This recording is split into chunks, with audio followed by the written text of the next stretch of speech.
Dans la nuit de l'île de Bé, les flammes semblent encore plus menaçantes. Des maisons cernées par l'incendie, des habitants impuissants. Face à ce brasier incontrôlable, une seule solution, évacuer le plus vite possible sur ce ferry affrété spécialement. Le mur de feu semble encercler le navire. Villageois et touristes sont partis à la hâte, sans savoir quand ils pourront revenir. Aucun répit depuis 11 jours. Dans tout le pays, une centaine d'incendies dévorent les maisons nichées dans les pinèdes. Dans la localité de Dionysos, élus et secours sont dépassés. On a évacué, il n'y a plus personne. Mais le problème, c'est que le feu est entré dans le village par en bas et les flammes brûlent des maisons. Les 1450 pompiers grecs manquent de moyens.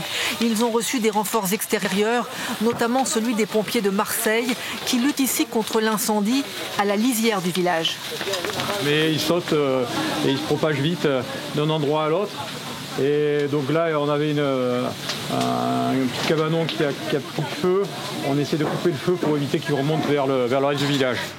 Dans sa maison ravagée partiellement par les flammes, cette habitante est encore hantée par les scènes de panique qui ont secoué son village. On a perdu les chambres de nos enfants, nos affaires personnelles, nos sacs. Et tout ça, je n'arrive pas à l'oublier. Je vois encore les images. Des dizaines de villages en cendres. Et pour les secouristes, comme ces hommes de la sécurité civile venus de Brignoles, une priorité, empêcher à tout prix tout nouveau départ de feu dans les débris encore fumants.